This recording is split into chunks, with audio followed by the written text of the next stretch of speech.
Sleep syncing? What the heck is that? What is sleep syncing? Well, it's one of the biggest trends of 2023 for health, and that's why RxHealthyHabits wants to cover it today.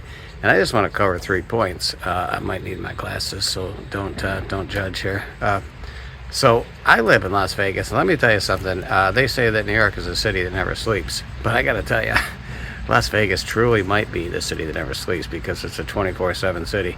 And one of the biggest challenges in that town is a lot of people have a lot of trouble with some sleep issues, but that's why sleep syncing is so important. So let's go through and talk about that. What is it? Well, basically, it's getting your sleep down to what your circadian rhythm is between night and day, and following a pattern there where you're really on track with doing your daily duties to correspond with when you have your sleep scheduled in, and it's becoming very consistent with rising and going to bed at pretty much similar times. Now, right away, I know what you're going to say.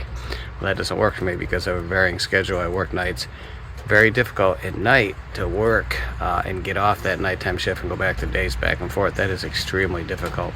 But let's talk about people like you and I that maybe aren't really consistent sometimes with our sleep because of we get distracted. We might go to bed one night at say 8 o'clock, the next night 12:30, and what'll happen is eventually you'll see a drop in some things. And here's what they're saying about sleep syncing.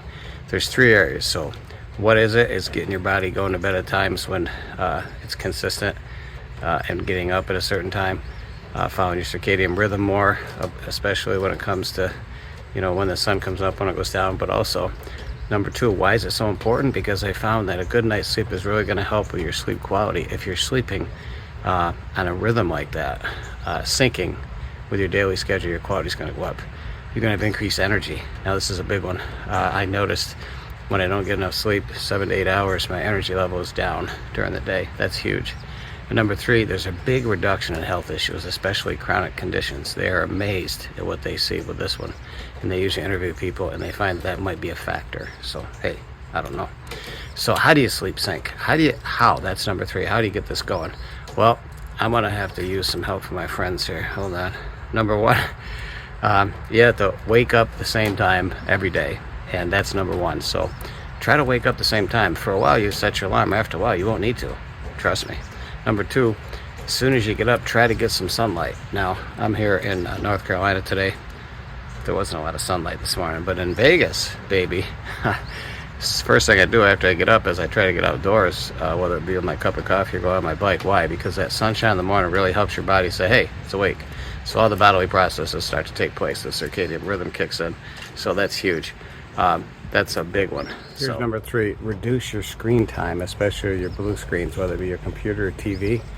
That is so important at night to cut back on that because that really does affect your sleep syncing, and because your mind is saying, hey, I'm awake, I'm reading something. Here's another big one. I think this is number 5. Reduce caffeine during the day. This is huge because if you have a lot of caffeine during the day, especially 3 or 4 hours before bedtime, it's probably going to affect your sleep. That's a big one.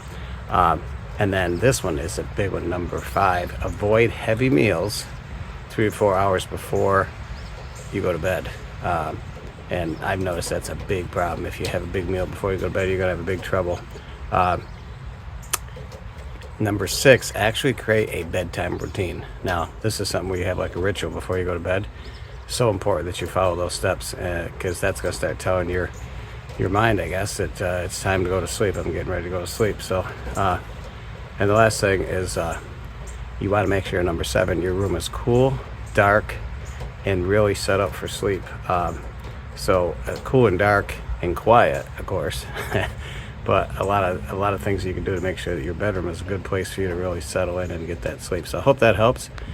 Sleep syncing, I'll tell you what, if you're having some trouble with some health issues, or you're just having trouble with depression, anxiety, sometimes you got to take a look at your sleep and say, what can I do to make that better? So I'm not in my studio today, so I'm kind of doing this ad hoc outside. You notice the camera's shaking a lot. But hey, I had to get the information out because I think this is a big one, and it's going to have a huge impact on your health, like it has had on mine, because I really started to practice sleep syncing.